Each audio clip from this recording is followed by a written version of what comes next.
The nurse dropped the letter on the small metal table. It slid next to the cup of cold oatmeal. "You have a visitor, Linda," the nurse said, not caring. But Linda Pelkey just stared at the letter. It wasn't a bill. It wasn't from her family. It was from a big law office in New York City. Inside, a single piece of paper said she was now the owner of $47 million. And just as she read it, she heard a loud, desperate banging on the front door of the nursing home. They were here. After 3 years of silence, her family was here. This was Linda Pelkey. She was 63 years old. For 40 years, she was the perfect wife to her husband, Mark, and the best mom to her 2 children, Sarah and Kevin. Linda worked as a quiet librarian in their small Ohio town. She saved every penny. She baked cookies every Sunday. She never asked for anything. Her family was her whole world. She gave them everything. She gave them her time, her love, and even the small amount of money her own mother left her. She thought they loved her just as much. She was wrong. Linda's story is about being invisible. It's about being the person who always gives, until there is nothing left to take. If you have ever felt like you were not seen, or if you know someone who deserves justice, this story is for you. We are going to follow Linda's path from deep sadness to amazing power. If you want to see how she gets her revenge, please think about subscribing to our channel. Your support helps us tell stories like Linda's, for everyone who needs to hear them. It shows you believe that the good person should win in the end. We see people watching from all over the world, from big cities and small towns. Please let us know in the comments where you are watching from today. We love seeing how far these stories travel. By adding your town, you are sending a little piece of light out into the world. We truly believe that a special blessing finds its way to every family that shares their kindness with us. We hope something wonderful and unexpected happens to you and your loved ones this week, just for connecting with us. Life used to be simple. Linda's house in Dayton, Ohio, was small but always clean. It smelled like fresh towels and cinnamon. Her husband, Mark, worked at the local car factory. He was planning his retirement. Their daughter, Sarah, was a busy lawyer. Their son, Kevin, was trying to start his own business. On Sundays, they would all come over. Linda would cook a big dinner. They would laugh and talk about their week. Linda felt so lucky. She thought this happiness would last forever. She was already planning what gifts to buy her future grandchildren. The trouble started when Linda had a bad fall. She broke her hip. The doctors said the recovery would be long. At the same time, Mark lost his factory pension. The company went broke. Suddenly there was no money. Sarah and Kevin looked at their mother not with love, but with anger. They didn't want to take care of her. "She's a burden," Mark said one night, whispering in the kitchen. Linda heard him from her bed. "We can't afford this. The nursing home is the only way." They told her it was a nice retirement village. It was not a village. It was a cold, gray building called Willow Creek Care. It smelled like bleach and sad soup. Her room was tiny. She shared it with a woman who never spoke. For the first month, Linda cried every day. She called Mark, but he didn't answer. She called Sarah, but she was in a meeting. She called Kevin, but his phone was turned off. They sold her house. They took the money from her savings account. They left her there to be forgotten. They abandoned her completely. But her family didn't know everything about Linda. They thought she was just a simple librarian. They forgot about her grandfather. He was a strange man, an inventor. Decades ago, he invented a special kind of battery for a new kind of flashlight. He left the patent, the legal paper, to Linda. He told her, "One day this will matter." For 40 years, it was just a useless piece of paper in a safety deposit box. Linda had almost forgotten it herself. But a big tech company, the biggest in the world, had just found it. They needed it. And they were willing to pay. Now Linda held the letter. $47 million. The sound of banging at the front desk grew louder. It was Sarah's voice. "We are here to see Linda Pelkey. It's an emergency." The nurse walked back in, looking confused. "Your family is here. They seem very upset." Linda looked at the nurse. Her eyes, which had been sad for 3 years, were suddenly very clear. They were not sad. They were cold. She slowly folded the letter. She knew why they were here. She had seen the local news. The car factory wasn't the only thing that went broke. The door to her small room burst open. It wasn't a nurse. It was Mark, her husband. His face was white and he was shaking. Behind him, Sarah and Kevin looked scared. They didn't look at her broken hip.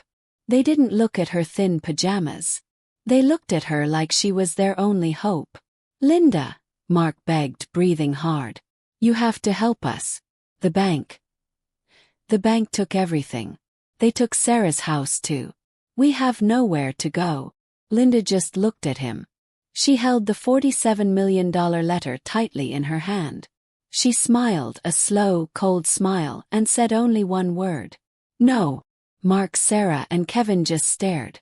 They looked like fish with their mouths open, gulping air. What did you say?" Mark whispered. He could not believe it. This was Linda. His sweet, quiet Linda. The woman who always said yes. The woman who mended his socks for 40 years and always made his favorite pot roast, even when she was tired. "Linda, this isn't a joke." Sarah, her daughter, stepped forward. Her sharp lawyer voice was shaking. "We are in serious trouble. We are homeless. You have to help us." Linda just looked down at her own hands. They were old, spotty hands, but today they felt strong. "I said no." She said it louder this time. Her voice didn't shake. For 3 years, her voice had only ever shaken.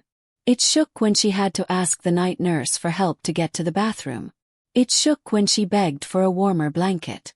Now her voice was steady. Kevin, her son, finally spoke. "Mom, stop this. We're family." Linda let out a small, dry laugh. Sounded like a rusty hinge. "Family. That's a very interesting word, Kevin." She turned to the nurse, who was watching from the door with wide eyes. "Nurse, please call security. These people are trespassing." 3 years ago, this would have been impossible. 3 years ago, Linda was on a small wooden stepstool in her kitchen. She was reaching for the big Thanksgiving platter on the top shelf. She was getting ready for the big family dinner. Mark had told her not to climb, but he was busy watching a football game. "Mark, honey, can you help me?" she had called out. There was no answer. The stool wobbled. It fell. The pain was like a white-hot fire. He screamed. Mark, Sarah, and Kevin ran in. But they didn't look at her on the floor. They looked at the broken pieces of the platter. "Oh, Mom," Sarah sighed, annoyed. "That was Grandma's." Now, in the nursing home room, 2 large security guards walked in. "Ma'am, you want these people removed?" one guard asked. He looked confused. Mark's face was turning purple. "You can't do this. I am her husband." Linda looked at the guard, not at Mark. "He is the man who put me here. She is the daughter who signed the papers. He is the son who sold all my furniture." The guards looked at Mark's expensive watch, then at Linda's thin hospital gown. They made their choice. "Sir, you and your family need to leave," the guard said, putting a heavy hand on Mark's arm. They told her it was a rehab center. A nice place to get strong again after her hip surgery. "Just for a few weeks, Mom," Kevin had said. He wouldn't look her in the eye. He drove her. Mark and Sarah followed in their own car. When they got to Willow Creek, Kevin didn't help her out. A nurse did, with an old, squeaky wheelchair. "Where are you all going?" Linda asked, a cold fear starting in her stomach. "We have to, go sign the final papers at the main office, Mom," Sarah lied, smiling a fake, bright smile. "We'll be right back." Linda watched their cars drive away. They never came back. Mark shook off the guard's hand. He was desperate. "Linda, listen. The money from the house is gone. The factory, my pension. It's all gone. We slept in our car last night. In a Walmart parking lot." Sarah started to cry. They were real tears this time. "Mom, please. Don't do this to us. Don't you still love us?" Linda looked at them and she felt nothing. The part of her that loved them had frozen. It was a block of ice. Love, she said, is not a one-way street. You closed the road. She then looked at the nurse. Get me the phone. I need to make a call to my lawyer. Her first Christmas in the home was the worst. She saved her dessert from dinner, a small dry sugar cookie, hoping they would visit. She sat by her window and watched the snow fall. The nurses put on old Christmas songs. She could hear other families in other rooms, laughing and opening gifts. She called Kevin. It went straight to voicemail. Hi honey, it's Mom. Just calling to say Merry Christmas. I miss you. She called Sarah. Hi, you've reached Sarah. I'm currently in court. Leave a message. She called Mark. His phone line was disconnected. She ate the cookie alone in the dark. Sarah's eyes went wide. Lawyer. What lawyer? Mom, what are you talking about? Mark finally saw the letter in her hand. He hadn't noticed it before. What is that? What are you holding? He lunged for it, his eyes wild. The guard grabbed him and pinned his arm back. Sir, that's your last warning. Mark was like a cornered animal. Linda, what did you do? Did you get money? Is that it? Did you get a settlement from your fall? They still thought she was weak. They still thought she was their Linda. They had no idea about her grandfather, or the battery patent that was about to change the world. Linda found out about her house from a different nurse, a kind one named Maria. Maria was reading the local newspaper at the front desk. Oh, what a pretty little house, Maria said one afternoon, showing Linda the real estate section. This one sold fast. It was her house. Linda knew every brick. She knew the rose bushes by the front step. She knew the little blue front door. Sold, the big red sign said. New owners move in next week. Linda felt the floor drop out. They hadn't just put her away. They had erased her. They sold her whole life while she was just 10 miles away, waiting for them to visit. Get out, Linda said. Her voice was final. The guards didn't wait. They pushed the family out of the room and into the hallway. Mom, you'll regret this, Kevin shouted, his voice echoing. You'll be alone forever.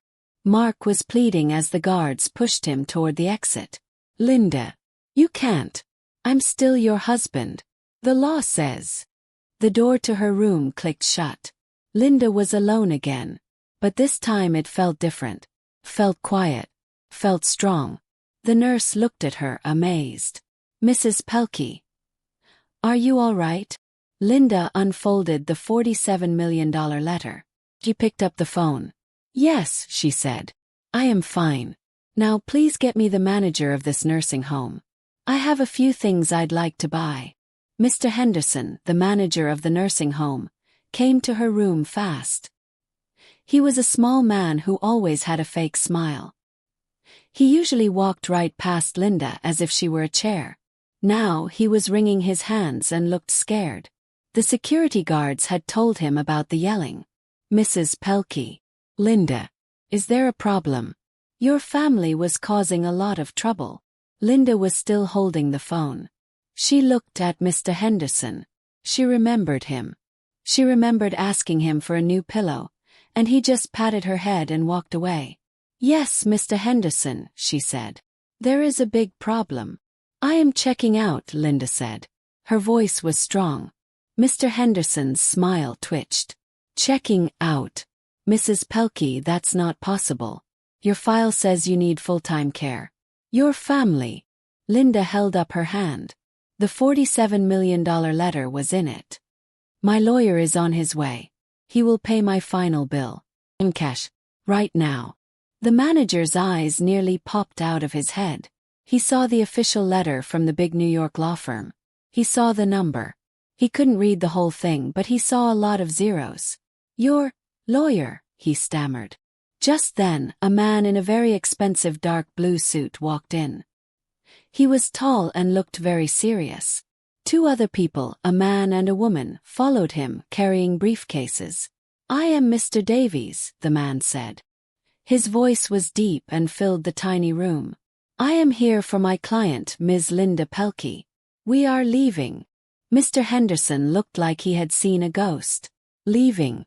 Where are you taking her? Mr. Davies looked at the cold oatmeal on the table. To the presidential suite at the Four Seasons Hotel. Car is waiting. Now, please get her things. Outside in the cold parking lot, Mark, Sarah, and Kevin were watching. They were shivering next to their old, dusty car. They saw the shiny black car pull up. It was a car so expensive, they had only ever seen ones like it in movies. Who is that? Sarah whispered, her teeth chattering. He went inside. He asked for Mom. Mark was hitting the car's steering wheel with his fist, over and over. How did she do this? How? She has nothing. We took everything. It's a trick. Kevin just stared. She had a letter, Dad. From a law firm. I saw the logo. A new, terrible fear was starting to grow inside them. But how did her family know to come to the nursing home today? They didn't know about the $47 million. They had no idea about the battery patent.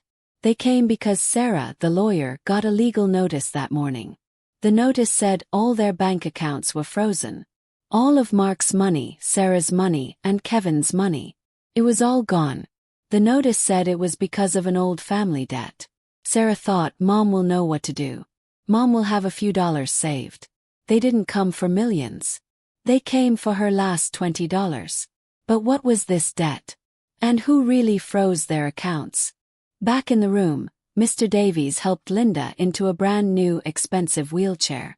It wasn't the old, squeaky one. The woman with him gently placed a soft, cashmere blanket over Linda's legs. It was warmer than any blanket she'd had in 3 years. Are you ready, Ms. Pelkey?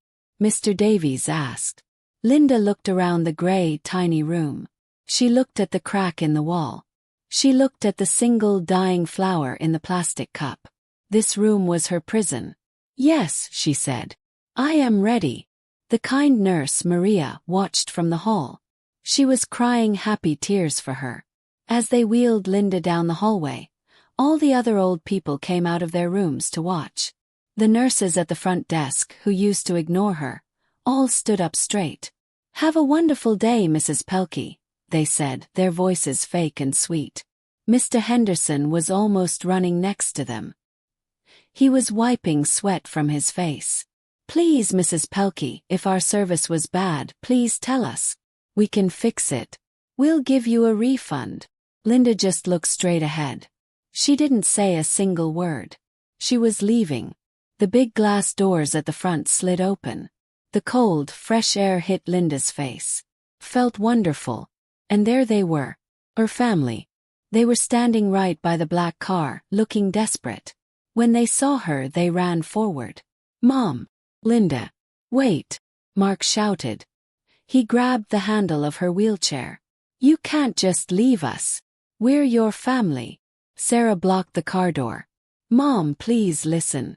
We made a mistake. A terrible, terrible mistake. We love you. We were wrong. Kevin just stood there crying. Mom, I'm so sorry. Please don't leave us here. Linda looked at her son, Kevin. He had always been her baby.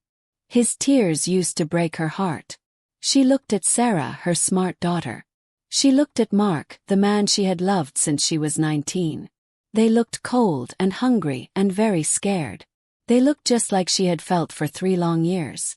The ice around her heart was very, very thick. Mr. Davies, the lawyer, gently moved Mark's hand off the wheelchair. Please step away from my client, he said in his deep voice. We're sorry, Mark begged again. We need you. Linda let out a long, slow breath. She looked right into Mark's eyes. You're right, she said. You do need me. They all stopped crying. They looked hopeful. Yes, Mark said, a small, desperate smile starting. Yes, we do. We can fix this. Linda's face was like stone. You needed me to cook. You needed me to clean. You needed me to be quiet. And now you need my money. She looked at all 3 of them. But the funny thing is, she said as Mr. Davies helped her into the warm, soft car, I don't need any of you. He shut the door. The car drove away. But as the car turned, Linda looked in the side mirror. A dark blue beat-up old car was pulling in. And the man who got out. She knew that man. Why was he here? The car was so quiet. Linda could hear herself breathe. It smelled like new leather and, for some reason, like warm coffee. She ran her old, thin fingers over the soft black seat. For 3 long years, the only things she touched were scratchy blankets and the cold metal bars of her bed. She looked out the back window. The gray, ugly nursing home got smaller and smaller. She watched her family, Mark, Sarah, and Kevin, standing alone in the parking lot. They were yelling, but she could not hear them. They looked like tiny, angry dolls. A single tear ran down her cheek. It was not a sad tear. It was a tear of freedom. She quickly wiped the tear away and looked in the side mirror. The blue beat-up car was gone. But the man's face was stuck in her mind. "Mr. Davies," she said, her voice a little shaky. "That man. At the nursing home. The one in the blue car. Did you see him?" Mr. Davies looked at her in the rear-view mirror. His face was very serious. "Yes, Ms. Pelkey. I saw him. His name is Frank Gorman." Linda's blood ran cold. Frank. She had not heard that name in 30 years. "Why is he here?" she asked. Mr. Davies was quiet for a moment. "I believe he is working for your husband." The car pulled up to a giant building made of pure glass. It looked like a palace in the sky. Men in smart red coats ran to open their doors. "Welcome to the Four Seasons, Ms. Pelkey," one of them said, smiling. Linda had never been in a place like this. Her old house could fit inside the lobby. There were flowers everywhere, more than a flower shop. A giant, sparkling light, like a waterfall of diamonds, hung from the ceiling. People in beautiful clothes walked by, but they all stared at her. They looked at her old nursing home gown, her messy gray hair, and her blanket. For a second Linda felt small again. "Do not mind them," Mr. Davies said, pushing her brand-new, comfortable wheelchair. They went into a special elevator that needed a golden key. The elevator opened, and she was not in a hallway. She was in a room. But it was not a room. It was bigger than her whole house. There were giant windows from the floor to the ceiling. She could see the entire city. The cars looked like little bugs. The river was like a silver ribbon. "This is your suite, Ms. Pelkey." A woman in a dark suit was waiting. "My name is Anya," the woman said. "I am your personal assistant. What is the first thing you would like?" Linda looked down at her thin, gray gown. It smelled like bleach and sadness. "I want clothes," Linda said. "And I want to burn this." Anya smiled. "Of course. What size are you?" Linda did not even know. She had lost so much weight. "And," Linda said, her voice getting stronger, "I want a hot bath. Very long one. And a steak. A very big steak with potatoes." Anya nodded. "It will all be here in 1 hour." Mr. Davies smiled. "Anya," he said, "please also get Ms. Pelkey the best physical therapist in the city. And a doctor. Her hip needs real care." Linda looked at him, surprised. She had almost forgotten about the pain. After Anya left, Linda looked at Mr. Davies. "Tell me about Frank. Why would he be working for Mark?" Mr. Davies sat in a soft white chair across from her. "Frank Gorman. He was Mark's best friend at the car factory, correct? Many years ago. Until they had a fight. About money." Linda nodded. "Mark told me Frank stole from him. 30 years ago." Mr. Davies leaned forward. "That is what Mark said. Frank went to jail for 6 months. But Frank always said Mark was the one who stole. He said Mark framed him. And now your husband is desperate. He has nothing. He probably promised Frank a piece of your money if he helps him get it." Back at the nursing home, Sarah was screaming into her phone. "What do you mean, account frozen? By who?" Mark was just staring at the empty road where Linda's car had disappeared. "She did this," he whispered. "That lawyer. He did this to us. He froze our money." Kevin was sitting on the cold ground, his head in his hands. She smiled at us when she left. She smiled. Mark grabbed Kevin by the shirt and pulled him up. Get up. We are not finished. That man Frank. He owes me. He will find out where she is. She is still my wife. What's hers is mine. In the hotel suite, Linda felt a new kind of fear. Frank was a rough man. But Mr. Davies. My family. Their bank accounts. You said they were frozen. Did I do that? Linda asked. She was not sure if she was strong enough to do something like that. Mr. Davies opened his briefcase. Not exactly. I did. But I did it using your name. Do you remember an old family debt? He pulled out a piece of paper. It was an old, faded note. This is an IOU you wrote to your own mother 35 years ago. For the down payment on your house. The house they sold. Linda stared at the note. She had forgotten all about it. Her mother had loaned her $10,000. Mark told me he paid it back, she whispered. He did not, Mr. Davies said simply. And with interest for 35 years that $10,000 is now worth. Well, almost exactly what they got when they sold your house. Linda finally understood. So you took the house money back. I froze it, yes. It is legally yours, Ms. Pelkey. That was the first step. The $47 million from the patent is the second.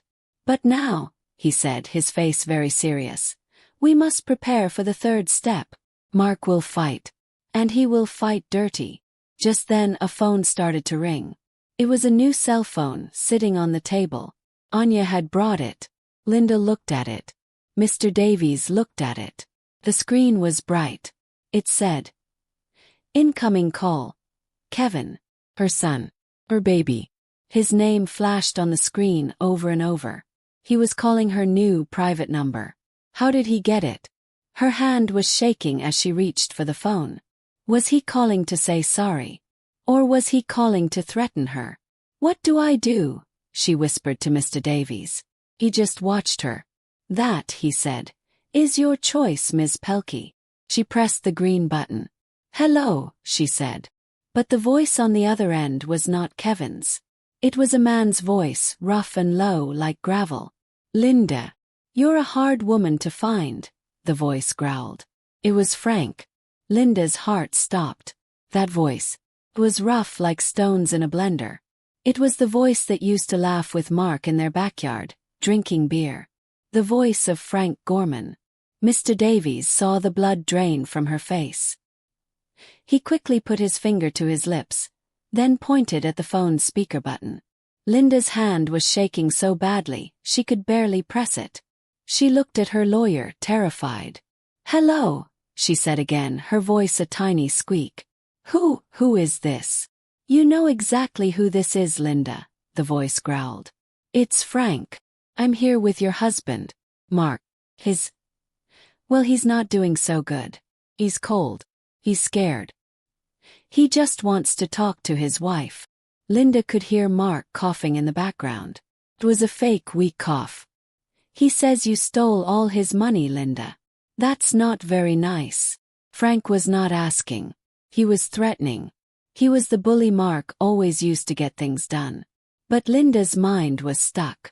How did he get this number? This was a new phone. Secret phone. How did you find me? She whispered. Mr. Davies wrote on a piece of paper and held it up. Stay calm. Get information. Frank Gorman laughed. It was a cold, mean sound. Your boy, Kevin. He's a real crier, you know that. He called every 5-star hotel in the city. He told them his mom was just admitted from the hospital and it was a life-or-death emergency. He said you were dying. One of them finally believed him. They put him right through to your room. Linda felt like she had been punched in the stomach. Kevin, her son. He hadn't called to say sorry. He had called to hunt her. He had lied. He had used her love for him as a weapon to find her. All the ice around her heart, which she thought was so strong, cracked a little bit. That single crack hurt more than her broken hip. It was a pain so deep she could not breathe. He was still his father's son. He was not her baby anymore. Suddenly the phone fumbled. Linda. It was Mark's voice. It was not weak anymore. It was loud and angry. You stop this right now. You turn that money back on. That is my money. You think you can just steal from me? I am your husband. The law is on my side. He was yelling. After 3 years of silence, he was yelling at her. He wasn't sorry. He was just mad that he got caught. He was mad that his quiet little ATM was finally empty. The old Linda would have cried. She would have apologized. She would have said, "I'm sorry, Mark, I'll fix it." But the old Linda was gone. She died in that cold gray room. The new Linda looked at the phone. She looked at Mr. Davies. He nodded just once. Linda took a deep breath. "Mark," she said. Her voice was ice. "You abandoned me. You left me to die. You sold my life. Do not, ever, call me again." She pressed the red end call button. The silence in the giant, beautiful suite was louder than Mark's shouting. "He used Kevin," she whispered, staring at the blank phone screen. "He used his own son." Mr. Davies sat down. "Yes, and he will do it again. Your love for your children is what they will use against you. It is your only weakness left." He picked up his own phone. "Anya," he said, "I want all calls to Ms. Pelkey's room blocked. No one gets through unless they go through me. And I want a new cell number for her, immediately. And find out which hotel employee broke protocol. I want them fired." The next few days were strange. Linda was not just a rich woman. She was a project. A doctor came and looked at her hip. "This healed all wrong," the doctor said, frowning. "It's like they never even let you walk." Kind physical therapist came next. Her name was Maria, just like the nurse. She was gentle. "We are going to get you strong again, Linda," she said. "We will start slow. 1 step." And Linda took 1 step. Then another. Clothes arrived. Soft sweaters, new shoes, warm pants. She looked in the mirror. She saw a thin, gray-haired woman. But her eyes were different. They were not scared anymore. Meanwhile, in a dirty, cheap motel room across town, Mark threw the phone. It hit the wall and shattered. "She hung up on me," he roared. Frank Gorman sat in a chair, smoking a cigarette. "I told you, Mark. She's not the same. She's got lawyers. She's got ice." Sarah was on her small laptop, her face pale. "It's bad, Dad. The you to Grandma is real. That money is gone. We can't touch it." Kevin was sitting on the floor, crying. "She hates me," he sobbed. "She's never going to forgive me." "Shut up, Kevin," Mark yelled. "She will forgive us. As soon as we get her money." Back in the hotel, Linda was walking. Slowly. With a walker. But she was walking. Mr. Davies came in, carrying his briefcase. He looked very serious. "They will try again," he said. "They are desperate. Mark still thinks this is just about the house money. He has no idea about the $47 million. We must keep it that way." Linda stood tall. "So what do we do? What's the next move?" Mr. Davies opened his briefcase. "First, we file for divorce. We file for everything. Alimony, damages, pain and suffering." He paused. "And second, we file criminal charges." Linda stared at him. "Criminal? For what?" "For being mean." "No," Mr. Davies said. His voice was low. He pulled out a dark, blurry photograph. "I had an investigator go to your old house. The new owners let him in. He went to the kitchen. He found the stepstool you fell from." He handed her the picture. It was a close-up of one of the wooden legs. "It didn't just wobble, Linda. It didn't just break." He pointed to the picture. "Someone sawed it. Almost all the way through." The photograph was not blurry. It was horribly clear. Linda's hand, the one holding the picture, was shaking. She dropped it. The photo of the sawed-through wooden leg landed on the soft, expensive hotel carpet. It looked wrong. Like a snake in a bird's nest. "Sawed," she whispered. The word made no sense. It was a word for cutting trees, not for the leg of a stool. A stool she climbed on every Thanksgiving. A stool she had trusted. She sank into a soft chair. Her new, healing hip throbbed. It was a deep, cold ache. It wasn't an accident. It was a trap. Mark, she said. The name left a bitter taste in her mouth. He knew I was getting the platter. He heard me call for help. He ignored me. She looked at Mr. Davies. Her eyes, once soft and gray, were now as hard and dark as stone. He tried to kill me. All for the house money. All because he lost his pension. He wanted me gone. She stood up, pushing herself out of the chair, ignoring the pain. Call the police, she demanded. Call them right now. I want him arrested. Mr. Davies held up a hand. No, he said very quietly. Not yet. Linda stared at him. Why not? He's a criminal. He's a monster. He is, Mr. Davies agreed. But right now this is just a picture. Mark will say he knew nothing about it. He will blame Frank Gorman. He will say you did it for insurance money. He will lie. Mr. Davies picked up the photo. This shows what happened. It does not show who held the saw. Your daughter, Sarah, is a lawyer. She will tear this apart in court. We can't just accuse him.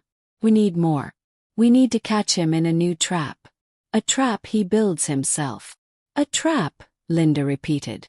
Her mind was working fast. The fog of sadness was gone.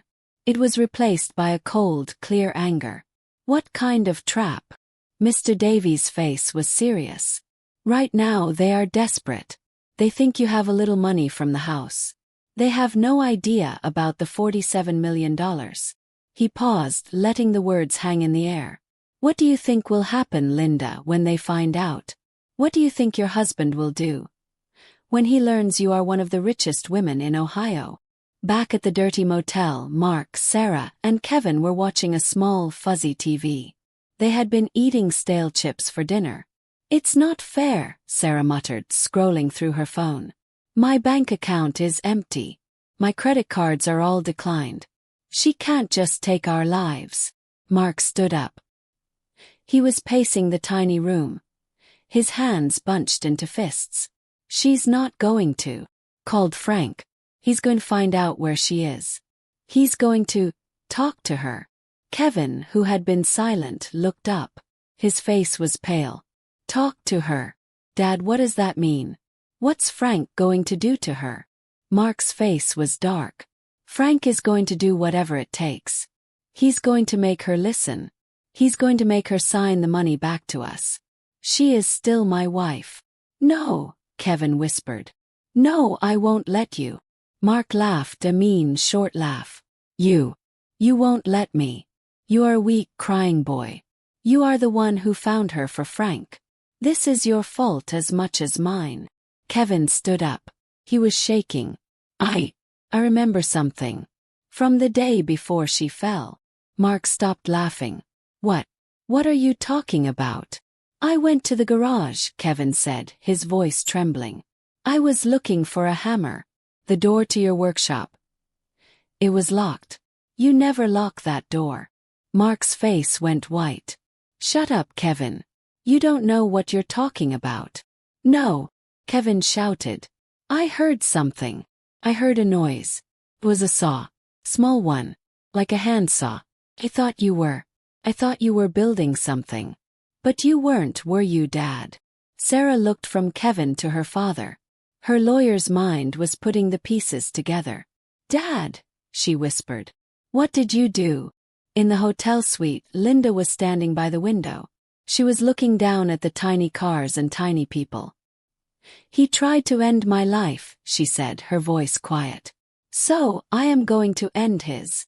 Mr. Davies came to stand beside her. We must be very careful, Linda. We must follow the law. Oh, I will, Linda said. I am going to file for divorce. I want everything. The house money. Pain and suffering. Alimony. But I want something else. She turned to face him. I want to buy the car factory. The one where he worked. The one that went bankrupt. Mr. Davies looked confused. The factory.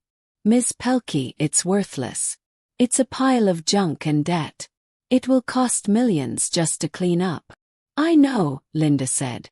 It's the thing he lost. It's the thing he loved more than me. He lost his pension, so he tried to get rid of me. It's poetic, don't you think? A small, cold smile touched her lips. How much to buy it? Maybe 2 or 3 million. But why? Mr. Davies asked again. Because, Linda said, we are going to let them find out about the real money. Mr. Davies was shocked. Linda, no. That is the last thing we should do. They will come at you with everything they have. They will try to get all of it. Yes, Linda said. Her voice was calm. They will. They will be so busy, so greedy, fighting for the $47 million. They will be so loud and so stupid. And while they are all looking at the big shiny money, I will be quietly buying the factory he loved. And then I am going to tear it down. But first, she picked up her new phone. I'm going to call my son, Kevin. And I'm going to talk to him, all alone. Linda held the new sleek phone in her hand. It felt heavy like a small cold brick. Mr. Davies stood by the window, his arms crossed. He did not like this plan. Ms. Pelkey. Linda, he said, his voice worried. Calling him is a risk. You are showing them your hand. They will know you are not just a victim anymore. They will know you are a player. Linda looked up at him. The sunlight from the giant window made her gray hair look almost silver. They need to know, she said. Her voice was not loud, but it was hard. Kevin is the weak link. I am going to break him. Or, I am going to save him. It is his choice. She pressed the number. The phone rang once. On the third ring he picked up. Hello. Kevin's voice was small like a scared child. He was in the dirty motel room, and he had jumped when the phone rang with an unknown number. Hello, Kevin, Linda said. The motel room went silent. Mark and Sarah froze. They stared at Kevin, their eyes wide. Kevin's face went white. Mom, he whispered. He put the phone on speaker, his hand shaking. Mom, are you okay? Where are you? We're so worried. Linda let out a laugh. It was a cold, empty sound. Worried. You were very worried when you lied to the hotel staff to find me. You were worried when you gave my number to Frank Gorman. Kevin started to cry. Mom, no. Dad made me. I didn't want to. Stop, Linda said. Her voice cut through his fake tears like a knife. I did not call you to hear you cry, Kevin. I called to tell you something. I know about the step stool. I know what your father did in the workshop. I know he tried to murder me. The motel room felt like all the air had been sucked out. Sarah put her hand over her mouth. Mark's face turned from white to a dark, angry red. She's lying. Mark hissed at Kevin. Tell her she's lying. Kevin was shaking too hard to speak. Mom.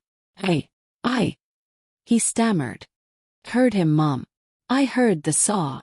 Mark lunged and slapped Kevin across the face. You traitor, he screamed. Linda heard the slap. She heard Kevin cry out in pain. She closed her eyes for just 1 second. The ice in her heart got thicker. Listen to me, Kevin, she said, her voice dangerously calm. I have $47 million. Mark stopped. He froze with his hand still in the air. Sarah's jaw dropped. 47 million. Mark pushed Kevin out of the way and grabbed the phone. What? What did you say? Linda. 47 million. Linda smiled. The shark had seen the bait. Yes, Mark. All those years my grandfather's useless patent. It wasn't useless. A tech company bought it. I am a very, very rich woman. Mark was breathing hard. He was trying to sound nice. Linda. Baby. That's wonderful. We're rich. See. It's all okay now. We can be a family again.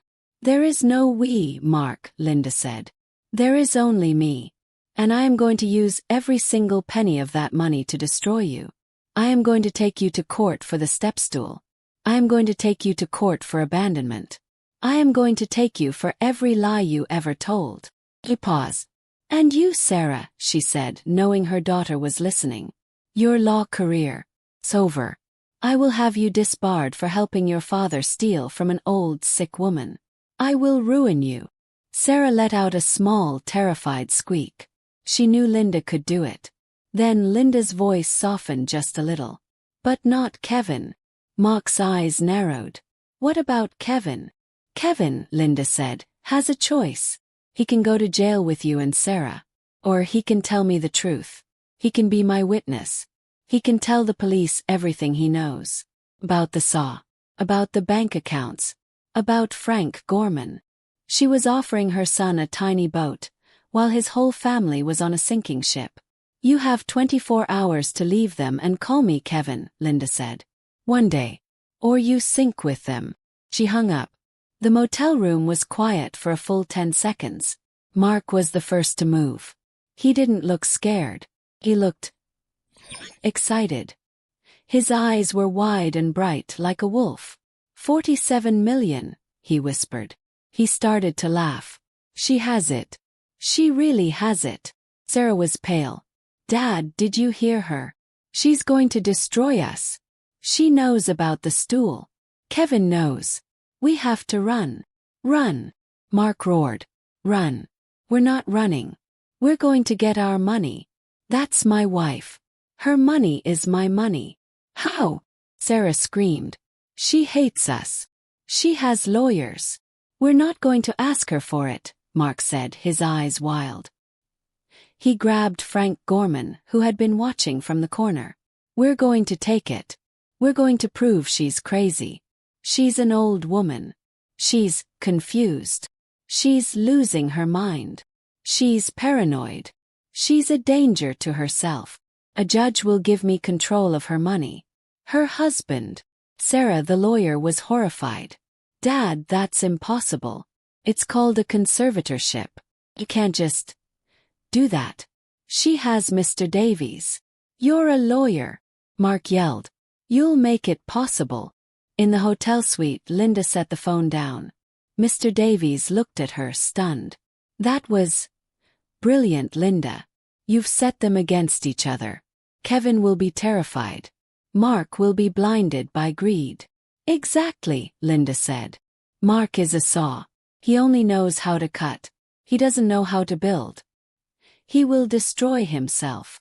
Just then Anya, her assistant, ran into the room. She looked worried. Ms. Pelkey, I'm so sorry. I told security no visitors. But there's a woman here. She's begging to see you. She says her name is Maria. From Willow Creek. Linda's heart skipped. Maria. The kind nurse. Yes, Anya said. She says she has something for you. Something she found in your old room after you left. Something she says your husband left behind. Let her in, Linda said.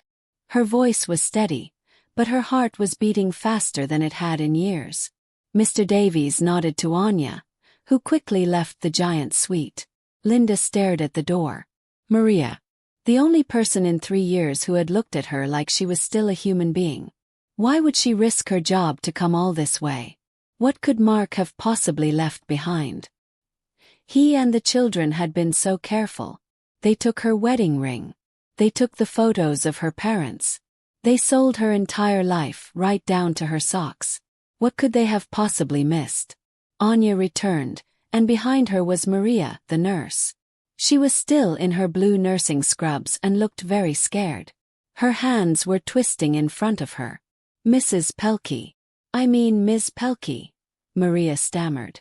I'm so sorry to bother you, but after you left, your family, they came back. They were furious. Linda gripped the arm of her soft chair.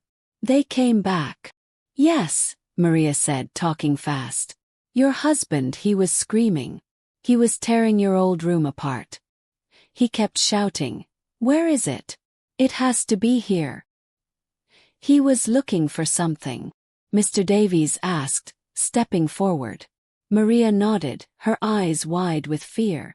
After they finally left, I went to clean up the mess. He had thrown the mattress. He had pulled the drawers out. Maria reached into the pocket of her scrubs. And I found this. It was taped to the bottom of the nightstand drawer. Hidden. She held out a small black object. It was a digital voice recorder. Linda stared at it. She did not understand. He was recording me. I think so, Maria whispered. I think he left it there to try and catch you saying something. I think he was trying to prove you were confused. He was so angry he couldn't find it. Maria looked at Mr. Davies. I listened to the very end of the tape. It's from today. From when they were in your room, just before you left. Mr. Davies took the recorder gently from Maria's shaking hand. May I? He asked Linda. She nodded, holding her breath. He pressed the play button. First there was just static. Then they heard the door to her old room burst open. They heard Mark's voice pleading. Linda, you have to help us. The bank took everything. Then they heard Linda's own voice, strong and clear. No. There was shuffling, yelling, and the sound of the guards. The recording continued. It recorded everything.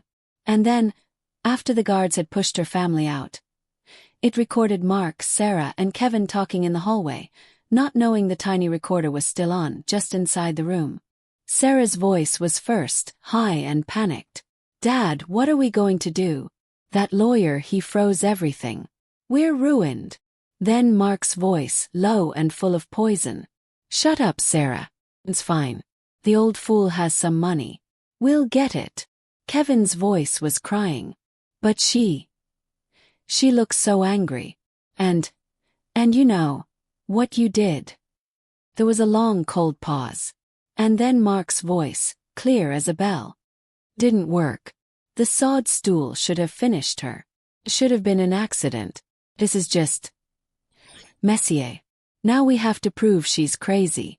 It's the only way to get that $47 million. The hotel suite was so quiet, Linda could hear the blood rushing in her ears. Maria put her hand over her mouth, tears streaming down her face. Mr. Davies looked at the recorder like it was a solid gold bar. He confessed, Mr. Davies whispered.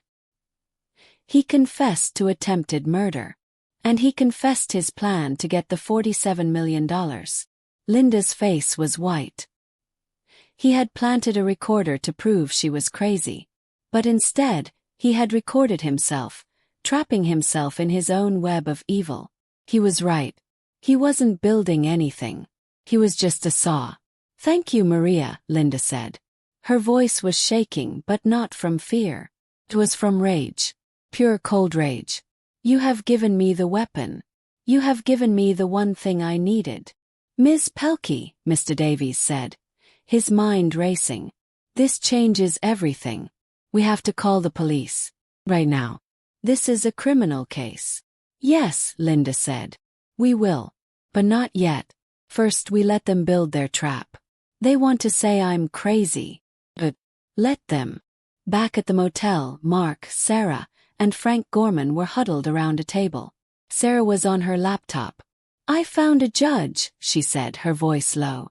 He's old school. He doesn't like it when wives leave their husbands. If we file an emergency motion. If we say she's a danger to herself. If we say she's spending money like a drunken sailor. We might have a chance. Mark smiled. See, that's my girl. We'll tell him she's seeing things. We'll tell him she's paranoid. It's our word against hers. No, Kevin said from the corner. His voice was shaking. I won't do it. Mark stood up, his face dark. What did you say? I said I won't do it. Kevin shouted, finding a small piece of courage. I won't lie. I won't help you. Mom gave me a choice. Mark grabbed his son by the shirt. You don't have a choice. Just then Mark's phone rang. It was his new lawyer. Mr. Pelkey, the lawyer said. I have bad news. Your wife. She just bought the entire Dayton car factory. The one you used to work at. She bought it. For cash. Mark dropped the phone. Factory. His factory. She was taking everything. Mark's hand was shaking as he stared at his broken phone. The factory, he whispered. She bought my factory. He looked up, and his eyes were not just greedy. They were filled with a wild, red anger. This was not about money anymore. This was a war. She's trying to erase me, he shouted. Sarah jumped, terrified. Dad, she's playing with us. She wants us to be angry. We have to be smart. I am being smart, Mark sneered. We're going to the hotel. Right now. We're going to get her. You can't. Sarah grabbed his arm. She has security. Mr. Davies will have us arrested. Let them try. Mark yelled. I am a loving husband, worried about my sick, confused wife. We are going to go to that hotel, and we are going to beg her to come home. We will do it in the lobby. In front of everyone. His eyes were crafty. When she screams at us, when she tells her guards to throw us out, everyone will see. They will see the crazy old woman. It's the proof we need for the judge. Frank, you're driving. Back in the hotel suite, Linda held the small black recorder. It was the heaviest thing she had ever held. He confessed to trying to kill me, she said to Mr. Davies. It's all right here. Mr. Davies nodded, his face like stone. This is a bomb, Linda. This wins everything. We must give this to the police. They will arrest him immediately. Yes, Linda said. We will. But not at the hotel. Not in a police station. She turned to Maria, the nurse. Maria, you have been so brave. I need to ask you for one more thing. What about Kevin? The 24-hour clock was ticking. He had slipped out of the motel while Mark was raging about the factory. He ran down the street, his father's slap still stinging his face. She knows about the saw. Knows. He saw a payphone at a dark gas station. He didn't have any money. He picked up the phone and dialed 911. Please, he whispered, his voice cracking. I need to report a crime. My father. He tried to kill my mother. Just as the words left his mouth, a heavy hand grabbed his shoulder. Bad idea, kid. He turned. It was Frank Gorman. What do you need, Ms. Pelkey? Maria asked, her voice shaking but strong. Mark and Sarah, Linda said. They are going to file papers. They will say I am crazy. They will ask a judge for a hearing fast.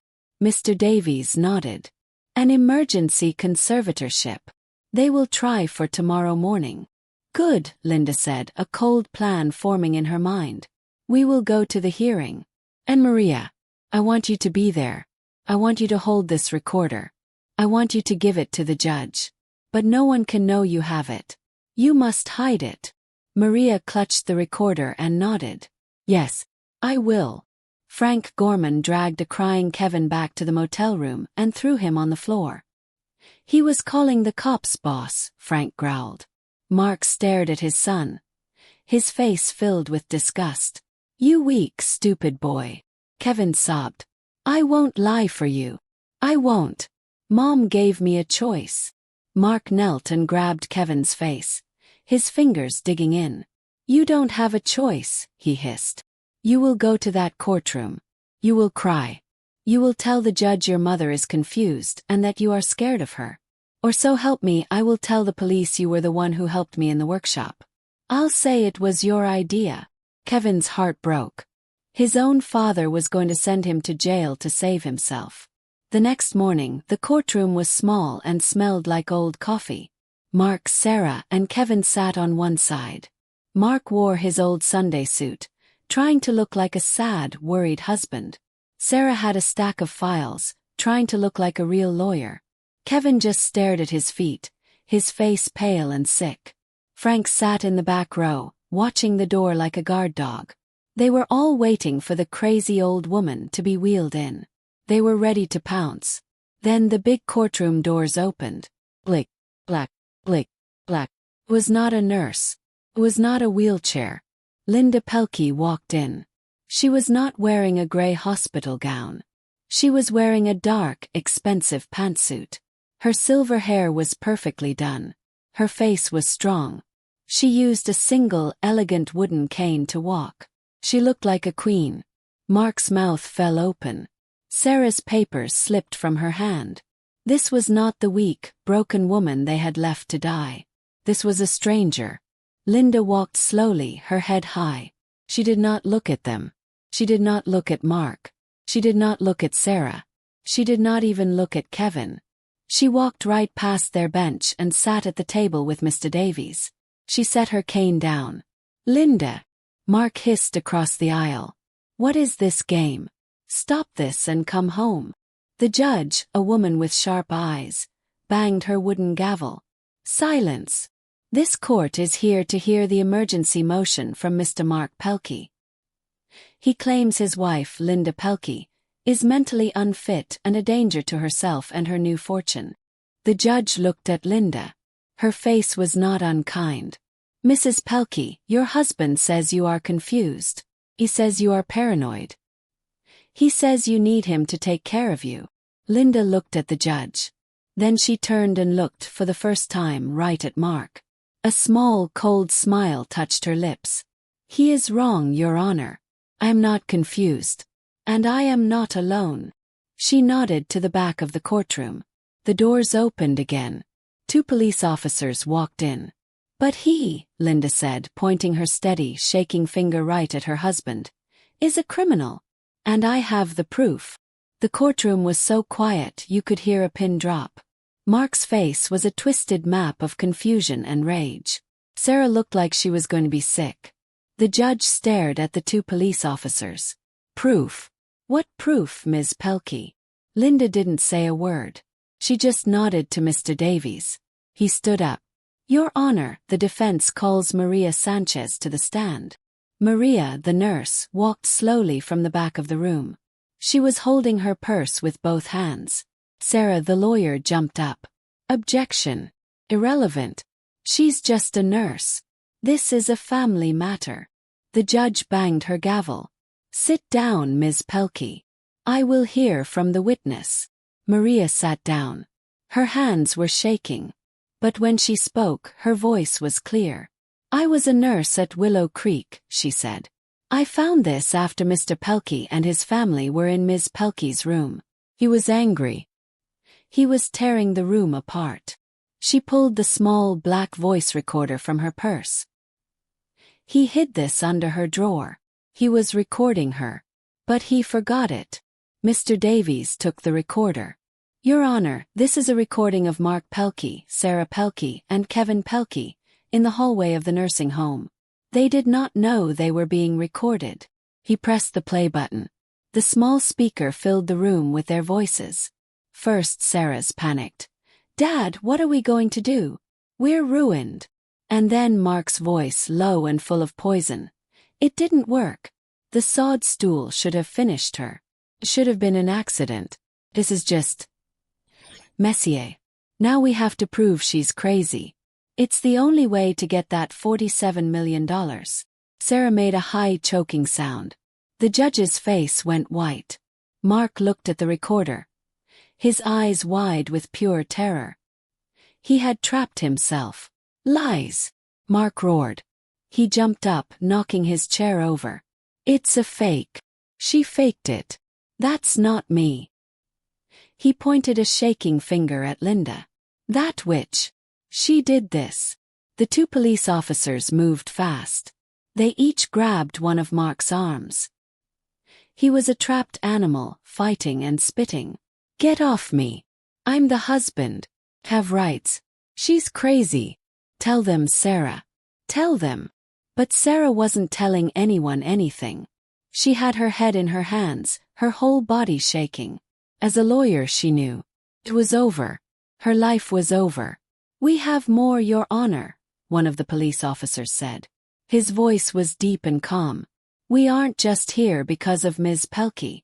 We received a 911 call last night." The officer looked straight at Kevin. The call came from a payphone. A young man, crying, said his father, Mark Pelkey, had tried to murder his mother. He said his father sawed the leg off a step stool. He was trying to report the crime before he was stopped. Kevin looked up. Tears were streaming down his face. His whole body was shaking. He did it, Kevin whispered. He did it. And he was going to make me lie about it. That was the end.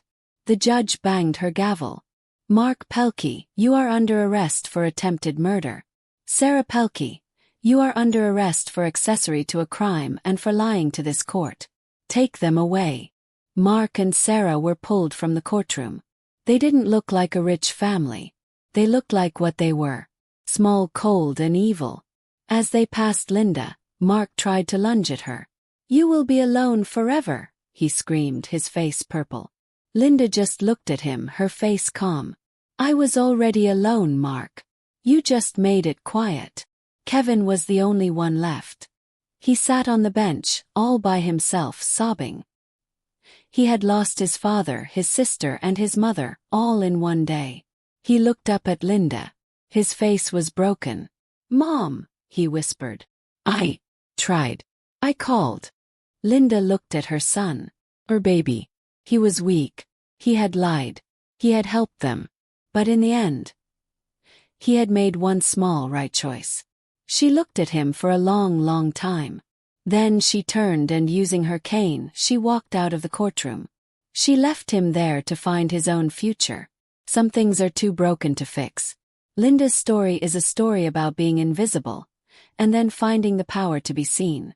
It's a story for every person who has ever been told they are not important. If you felt Linda's pain, and if you cheered for her victory, please like this video and subscribe to our channel. So many people out there feel like Linda. They feel abandoned and small. By sharing this story, you are sending a message. You are telling them, you are strong. You matter. Your time is coming. Your support helps us tell more stories for the people who need to hear them the most. So what happened to Linda? She got her divorce. Mark and Sarah were found guilty. They went to prison for a very long time. With her money, Linda did not buy a big, cold house. She did not buy a fast car. The first thing she did was buy the Willow Creek nursing home. She fired Mr. Henderson and all the mean nurses. She made Maria, the kind nurse, the new director. She gave every single person in that home a new bed, a warm blanket, and a room that felt like home. She gave them back their dignity. And the factory. The car factory that Mark loved more than his own wife. Linda stood in front of it on a cold Tuesday morning. It was a giant, ugly, dead building. It was a monument to greed. It was the place where Mark's hate began. A man in a hard hat walked up to her. Miss Pelkey, we are ready. Linda looked at the giant wrecking ball. She thought about her old life. She thought about the cold oatmeal. She thought about the sawed-off stool. Then she took a deep breath of the fresh, free air. Tear it down, she said. And she didn't even stay to watch it fall.